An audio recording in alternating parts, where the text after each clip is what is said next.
অসমৰ যিমানবোৰ মন্দিৰ মছজিদ নামঘৰ আৰু ক্লাবঘৰ আছে সেইসকলৰ যি ভূমিৰ পট্টা তেওঁলোকে লাভ কৰা নাই তেওঁলোকৰ বাবে অসম চৰকাৰে বাৰে বাৰে আহ্বান জনাইছে 31 ডিসেম্বৰ অন্তিম দিন তাৰ পূৰ্বেও আপোনালোকে ম্যাদী পট্টা লাভৰ বাবে এই মুহূৰ্তত আবেদন কৰিব পাৰিব মন্দিৰ মছজিদ নামঘৰ ক্লাবঘৰৰ বাবে ম্যাদী পট্টাৰ বাবে যদি আপুনি আবেদন কৰিব লাগে প্ৰয়োজন হৈছে তেন্তে আপুনি অতি শীঘ্ৰে আপোনালোকে আবেদন কৰক তাৰ বাবে কোনো ধৰণৰ ক্লাব ঘৰটোৰ ৰেজিষ্ট্ৰেচন সাৰ্টিফিকেট নালাগে নামঘৰটোৰ ৰেজিষ্ট্ৰেচন সাৰ্টিফিকেট নালাগে বা মন্দিৰ বা মছজিদটোৰ ৰেজিষ্ট্ৰেচন সাৰ্টিফিকেট নালাগে ডাইৰেক্টলি আপোনালোকে ভূমি পট্টা লাভৰ বাবে নিজৰ কৰি ল'বৰ বাবে কোনো এটা অনুষ্ঠানে নিজৰ কৰি ল'বৰ বাবে ডাইৰেক্টলি আবেদন কৰিব পাৰিব পুনে পুনে আবেদন কৰাৰ পিছত আপোনালোকে যি 2-3 মাহৰ সময় পাব তাৰ ভিতৰতে আপোনালোকে ৰেজিষ্ট্ৰেচনৰ বাবেও আবেদন কৰিব পাৰিব অৰ্থাৎ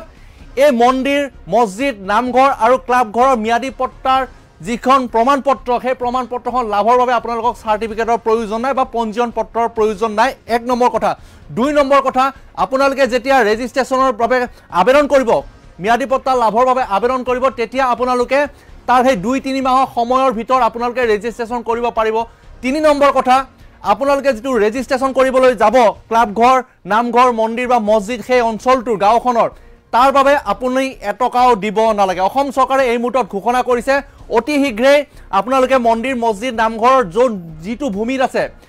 যিখিনি মাটিত আছে সেই মাটিৰ আপোনালোকে ম্যাদী পট্টা লাভৰ বাবে প্ৰতিখন গাঁৱৰ মানুহে বা প্ৰতিটো সুবুৰীৰ মানুহে নিজৰ নামঘৰটোৰ মাটিখিনি ঠিকঠাক কৰিবৰ বাবে কি ব্যৱস্থা হাতত লৈছে বেছি দিন নাই দৰ্শকসকলে এই খবৰটো যিমান পাৰে শ্বেয়াৰ কৰি সকলোকে জনাই দিয়ক অন্তিম দিন 31 ডিসেম্বৰৰ পূৰ্বে মিছন বসুন্ধৰা 3 31 ডিসেম্বৰ সমাপ্ত হ'ব তাৰ পূৰ্বে আপোনালোকে ক্লাব ঘৰৰ মাটিৰ পট্টা লাভৰ বাবে আবেদন কৰিব পাৰিব নামঘৰৰ মাটিৰ পট্টা বাবে আবেদন কৰিব পাৰিব যিখন আপোনাৰ ল্যান্ড এলটমেন্ট সাৰ্টিফিকেট আছে সেইখনটো আৱশ্যক হ'ব পাৰে আৰু আপোনালোকে আলোচনা কৰক গাঁও সভা পাতক আপোনালোকে নামঘৰ বহি মিটিং পাতক ক্লাব ঘৰ বহি মিটিং পাতক কি দৰে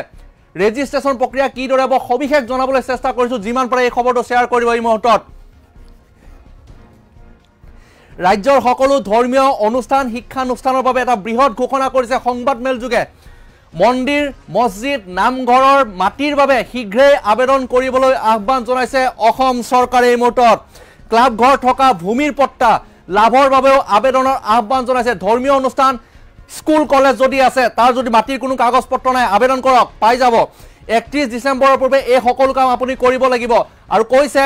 এতিয়াও বহু অনুষ্ঠান প্ৰতিষ্ঠানে আবেদন কৰা নাই ৰেজিষ্ট্ৰেচন সাৰ্টিফিকেট লাগিছিল কিন্তু এতিয়া ৰেজিষ্ট্ৰেচন সাৰ্টিফিকেট নালাগে তাৰ বাবে নালাগে পঞ্জীয়নৰ প্ৰমাণপত্ৰ চুক্তিপত্ৰও নালাগে অৱশ্যে ৰাজহুৱা ন্যায়িক অনুষ্ঠান হিচাপে দাখিল কৰিব লাগিব প্ৰমাণপত্ৰ সেয়া পৰৱৰ্তী সময়তে যেতিয়া আপোনালোকে মাটিৰ বাবে আবেদন কৰিব এই পৰ্যন্ত 1,10,457টা অনুষ্ঠানে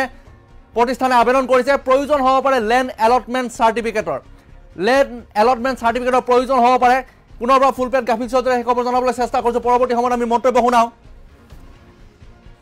ৰাজ্যৰ সকলো ধৰ্মীয় শিক্ষানুষ্ঠানৰ বাবে বৃহৎ ঘোষণা কৰিছে মন্দিৰ মছজিদ নামঘৰৰ মাটিৰ বাবে শীঘ্ৰে আবেদন কৰক সকলো ধৰ্মীয় শিক্ষানুষ্ঠান বা অনুষ্ঠান সাধাৰণ অৰ্থত ক'ব গ'লে ক্লাব ঘৰটোৰ বাবে যদি আপুনি মাটিৰ কাগজ নাই আপোনাৰ অঞ্চলটোৰ আপোনাৰ ৰাজ্যৰ যদি মাটিৰ কাগজ নাই নামঘৰটোৰ তেতিয়াহ'লে আপোনালোকে এতিয়া আবেদন কৰিব পাৰিব ৰেজিষ্ট্ৰেচন কৰিবৰ কাৰণে আপোনালোকক পইচাৰ কোনো ধৰণৰ প্ৰয়োজন নাই চৰকাৰে ইতিমধ্যে সেইটো বিনামূলীয়া কৰি দিছে ক্লাব ঘৰৰ ৰেজিষ্ট্ৰেচন কৰিবৰ বাবে আপোনালোকক পইচাৰ দৰকাৰ নহ'ব আৰু মাটিৰ ভূমি পট্টা পাবৰ কাৰণে সেই ক্লাব ঘৰটোৰ বা মন্দিৰ মছজিদ নামঘৰটোৰ যিকোনো এটা ধৰ্মীয় অনুষ্ঠান বা শিক্ষানুষ্ঠান বা সামাজিক অনুষ্ঠানৰ যিটো অফিচ আছে আপোনালোকৰ গাঁওখনত আপোনালোকৰ অঞ্চলটোত সেই অফিচটোৰ আপোনালোকে ৰেজিষ্ট্ৰেচন পত্ৰ নোহোৱাকৈ আপোনালোকে মাটিৰ বাবে এপ্লাই কৰিব পাৰিব এটা ভাল খবৰ কৈ জনাইছে অসম চৰকাৰে অন্তিম দিন হ'ল 31 ডিসেম্বৰ আজি 23 তাৰিখ আৰু মাত্ৰ কেইদিনমান পিছতে আপোনালোকৰ সেই মিছন বসুন্ধৰা যি প্ৰক্ৰিয়া সমাপ্ত হ'ব মিছন বসুন্ধৰা তৃতীয় পৰ্যায়ৰ মিছন বসুন্ধৰাত এই সমূহ সুবিধা দিয়া হৈছে এতিয়াও কিন্তু বহুতে এপ্লাই কৰা নাই কাৰণ কিয় কৰা নাই তেওঁলোকে ৰেজিষ্ট্ৰেচন সাৰ্টিফিকেট দিব পৰা নাই বা মাটিৰ এলটমেন্ট সাৰ্টিফিকেট উলিয়াব পৰা নাই সেই সমূহ প্ৰক্ৰিয়া উলিয়াব পৰা নাই বাবে সেই সমূহ প্ৰক্ৰিয়া সম্পাদন কৰাত অসম চৰকাৰৰ কিছু সমস্যাৰ সৃষ্টি হৈছে আৰু যিসকল ৰাইজে সেই এপ্লাই কৰিব বিচাৰিছে তেওঁলোকৰো বৈধ নথিপত্ৰ নথকাৰ বাবে তেওঁলোকে পৰা নাই আৰু ইতিমধ্যে ৰেজিষ্ট্ৰেচন সাৰ্টিফিকেটৰ ফ্ৰী যিটো মাসুল সম্পূৰ্ণ বিনামূলীয়া কৰিছে গটে ক্লাব ঘৰ ৰেজিষ্ট্ৰেচন অতি সোনকালে কৰক তথাপিও যদি ক্লাব ঘৰ ৰেজিষ্ট্ৰেচন কৰিব পৰা নাই তেন্তে আপোনালোকে প্ৰথমতে মাটিৰ বাবে আপোনালোকে আবেদন কৰক আপোনালোকৰ ম্যাদী পট্টা ম্যাদী পট্টা লাভৰ বাবে আবেদন কৰা পুনে পুনে ৰাজহ মন্ত্ৰী কেশৱ মহন্তৰ মন্তব্য শুনাইছো প্ৰথমৰ পৰা ভালকৈ শুনি লওক যাওঁতে মাটিৰ প্ৰত্যেকটো সোশিও কালচাৰেল অনুষ্ঠানক আমি মাটিৰ অধিকাৰ দিবলৈ বিচাৰিছো আৰু এই মাটিৰ অধিকাৰ দিবলৈ যাওঁতে আমি তেখেতসকলৰ কাৰবাৰ ৰেজিষ্ট্ৰেচন হোৱা নাই কাৰবাৰ হয়তো ৰেজিষ্ট্ৰেচন কৰিবলৈ যাওঁতে মাটিৰ ডকুমেণ্টখন নোহোৱাকৈ ৰেজিষ্ট্ৰেচন কৰিব নোৱাৰে অন্যান্য বিভিন্ন ধৰণৰ কিছু সমস্যা দেখা দিছে বা কোনোবাই ৰেজিষ্ট্ৰেচন কৰি থৈছিল মাজত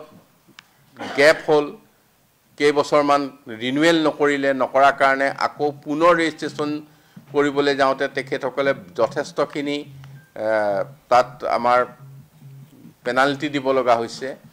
এতিয়া আমি ৰেজিষ্ট্ৰেচনৰ ক্ষেত্ৰত কোনো পেনাল্টি নোহোৱাকৈ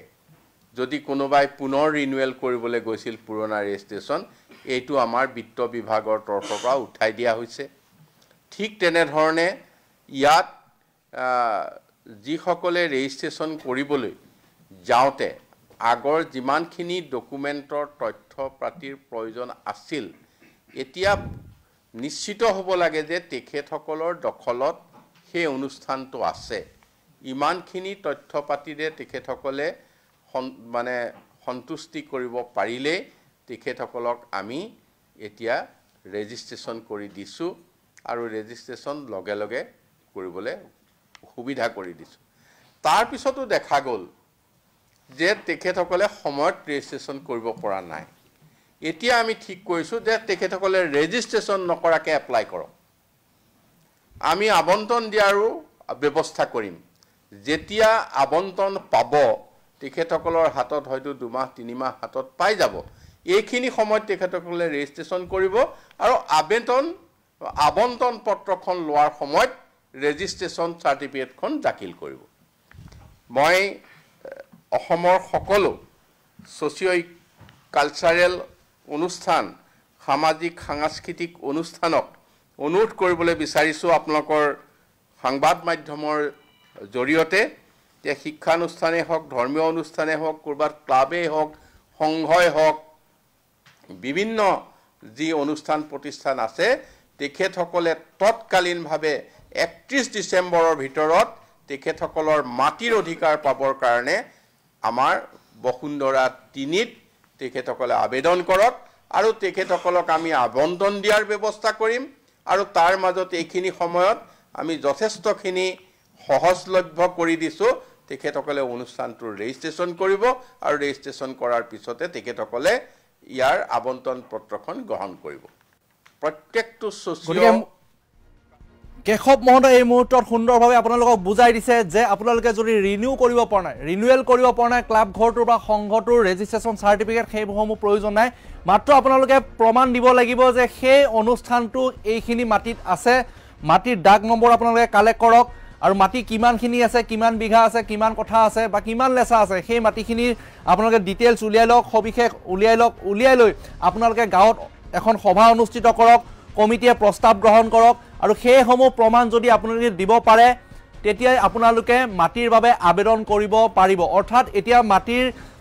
নামজাৰি অৰ্থাৎ আপোনাৰ অনুষ্ঠানটোত থকা মাটিখিনিৰ নামজাৰি বা ম্যাদী পট্টা পাবৰ বাবে আপোনালোকে কোনো ধৰণৰ ৰেজিষ্ট্ৰেচন চাৰ্টিফিকেট জমা দিব নালাগে ফুল পেড গ্ৰাফিক্স লাগে কোনো ধৰণৰ ৰেজিষ্ট্ৰেচন চাৰ্টিফিকেট জমা দিব নালাগে মন্দিৰ মছজিদ নামঘৰ ক্লাব ঘৰৰ ম্যাদী পট্টাৰ বাবে শীঘ্ৰেই আপোনালোকে আবেদন কৰিব পাৰিব 31 ডিসেম্বৰৰ পূৰ্বে ৰাজ্য সকলো ধৰ্মীয় অনুষ্ঠান শিক্ষানুষ্ঠান ক্লাব ঘৰ হওক সংঘ হওক বা আপোনাৰ সুবুৰিটোৰ কিবা এটা সামাজিক অনুষ্ঠানৰ অফিচ হওক আপোনালোকে সেই মাটিখিনি ৰেজিষ্ট্ৰেচনৰ বাবে আপোনালোকে দৌৰি ফুৰিব নালাগে প্ৰথমতে আপোনালোকে যাতে সেই মাটিখিনিৰ যাতে আপোনালোকে ভূমি পট্টা লাভ কৰে সেই মাটিখিনি যাতে ম্যাদী পট্টা লাভ কৰে তাৰ বাবে আপোনালোকে এটা প্ৰক্ৰিয়াৰে আগবাঢ়ক সহজ কৰি দিছে অসম চৰকাৰে আৰু সহজ কৰি দিয়াৰ ক্ষেত্ৰত যি আপোনালোকৰ ৰেজিষ্ট্ৰেচন কৰিবলগীয়া থাকে বা বহু মাহ পাৰ হৈ গ'ল আপোনালোকে ৰেজিষ্ট্ৰেচন আগতে কৰিছিলে পিছত আপোনালোকে ৰেজিষ্ট্ৰেচন কৰিব পৰা নাই বা সেই ৰেজিষ্ট্ৰেচনৰ সময়সীমাৰ ব্যৱধান বহু হৈ গ'ল তেতিয়া আপোনালোকৰ যিমানখিনি ফাইন আছে সেই ফাইনখিনিও আপোনালোকক মাফ কৰি দিয়া হৈছে গতিকে এইসমূহ অনুষ্ঠানলৈ এতিয়া চৰকাৰে মিছন বসুন্ধৰা 3.0 ৰ জৰিয়তে সুন্দৰভাৱে নামঘৰ মন্দিৰ মছজিদ ক্লাবঘৰ সংঘ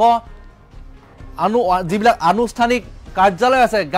গাঁওসমূহত VCDC সমূহত বা কোনো এটা অঞ্চলত সেই অঞ্চলত থকা এইসমূহ অনুষ্ঠানৰ বাবে চৰকাৰে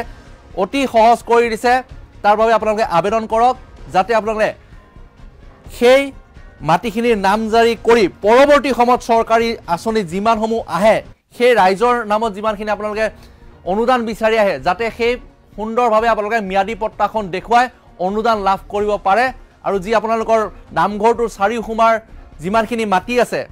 বা ক্লাবঘৰটোৰ চাৰিওসীমাত যিমানখিনি মাটি আছে সেই মাটিখিনিৰ ডিটেইলছ আপোনালোকে উলিয়াওক গাঁও সভা অনুষ্ঠিত কৰক মিটিং এখন পাতক ৰাইজে মিলি মিটিংখন পাতি প্ৰস্তাৱ গ্ৰহণ কৰক আৰু সেইসমূহ যিসমূহ আপোনালোকৰ তাত মজুত আছে কাগজ পত্ৰ সেইসমূহ লৈ যাওক অফিচলৈ লৈ যাওক বা অনলাইনতো আপোনালোকে আবেদন কৰিব পাৰিব মিছন বসুন্ধৰা 3.0 গোটেই সুন্দৰভাৱে খুব কম সময়ৰ ভিতৰত আপোনালোকৰ সময় যথেষ্ট কম হৈ আছে 31 ডিচেম্বৰ যিহেতু আজি ডিচেম্বৰ 23 তাৰিখ 31 ডিচেম্বৰত এতিয়া আপোনালোকে তাৰ পূৰ্বে আপোনালোকে এইখিনি কাম কৰক ৰেজিষ্ট্ৰেশ্যন পিছত হৈ থাকিব মুঠৰ পৰা আপোনালোকে প্ৰথমতে এইটো কাম কৰক যাতে নামজাৰি কৰি ল'ব পাৰি নিজৰ নামঘৰটোৰ মাটিখিনি বা নিজৰ ক্লাবঘৰটোৰ মাটিখিনি বা নিজৰ মন্দিৰ বা মছজিদটোৰ মাটিখিনি গতিকে 31 ডিচেম্বৰ শেষ সময় 31 ডিচেম্বৰ অন্তিম দিন তাৰ পূৰ্বে আপোনালোকে এইখিনি কাম কৰক পুনৰবাৰ ৰাজহ বিভাগৰ মন্ত্ৰীগৰাকীৰ মন্তব্য শুনাইছো কিছু সমস্যা দেখা দিছে বা কোনোবাই ৰেজিষ্ট্ৰেশ্যন কৰি থৈছিল মাজত গেপ হ'ল কেইবছৰমান ৰিনিউৱেল নকৰাৰ কাৰণে আকৌ পুনৰ ৰেজিষ্ট্ৰেশ্যন কৰিবলৈ যাওঁতে তেখেতসকলে যথেষ্টখিনি তাত আমাৰ পেনাল্টি দিব লগা হৈছে এতিয়া আমি ৰেজিষ্ট্ৰেশ্যনৰ ক্ষেত্ৰত কোনো পেনাল্টি নোহোৱাকৈ যদি কোনোবাই পুনৰ ৰিনিউৱেল কৰিবলৈ গৈছিল পুৰণা ৰেজিষ্ট্ৰেশ্যন এইটো আমাৰ বিত্ত বিভাগৰ তৰফৰ পৰা উঠাই দিয়া হৈছে ঠিক তেনেধৰণে ইয়াত যিসকলে ৰেজিষ্ট্ৰেশ্যন কৰিবলৈ যাওঁতে আগৰ যিমানখিনি ডকুমেণ্টৰ তথ্য পাতিৰ প্ৰয়োজন আছিল এতিয়া নিশ্চিত হ'ব লাগে যে তেখেতসকলৰ দখলত সেই অনুষ্ঠানটো আছে ইমানখিনি তথ্য পাতিৰে তেখেতসকলে মানে সন্তুষ্টি কৰিব পাৰিলে তেখেতসকলক আমি এতিয়া ৰেজিষ্ট্ৰেশ্যন কৰি দিছোঁ আৰু ৰেজিষ্ট্ৰেশ্যন লগে লগে কৰিবলৈ সুবিধা কৰি দিছোঁ তাৰ পিছতো দেখা গ'ল যে তেখেতসকলে সময়ত ৰেজিষ্ট্ৰেশ্যন কৰিব পৰা নাই এতিয়া আমি ঠিক কৰিছোঁ যে তেখেতসকলে ৰেজিষ্ট্ৰেশ্যন নকৰাকৈ এপ্লাই কৰক আমি আবণ্টন দিয়াৰো ব্যৱস্থা কৰিম যেতিয়া আবণ্টন পাব তেখেতসকলৰ হাতত হয়তো 2 মাহ 3 মাহ হাতত পাই যাব এইখিনি সময়ত তেখেতসকলে ৰেজিষ্ট্ৰেশ্যন কৰিব আৰু আবণ্টন পত্ৰখন লোৱাৰ সময়ত ৰেজিষ্ট্ৰেশ্যন চাৰ্টিফিকেটখন দাখিল কৰিব মই অসমৰ সকলো ছ'চিঅ' কালচাৰেল অনুষ্ঠান সামাজিক সাংস্কৃতিক অনুষ্ঠানক অনুৰোধ কৰিবলৈ বিচাৰিছোঁ আপোনালোকৰ সংবাদ মাধ্যমৰ জৰিয়তে যে শিক্ষানুষ্ঠানেই হওক ধৰ্মীয় অনুষ্ঠানেই হওক ক'ৰবাত ক্লাবেই হওক সংঘই হওক বিভিন্ন যি অনুষ্ঠান প্ৰতিষ্ঠান আছে তেখেতসকলে তৎকালীনভাৱে 31 ডিচেম্বৰৰ ভিতৰত তেখেতসকলৰ মাটিৰ অধিকাৰ পাবৰ কাৰণে আমাৰ বসুন্ধৰা 3ত তেখেতসকলে আবেদন কৰক আৰু তেখেতসকলক আমি আবণ্টন দিয়াৰ ব্যৱস্থা কৰিম আৰু তাৰ মাজত এইখিনি সময়ত আমি যথেষ্টখিনি সহজলভ্য কৰি দিছোঁ তেখেতসকলে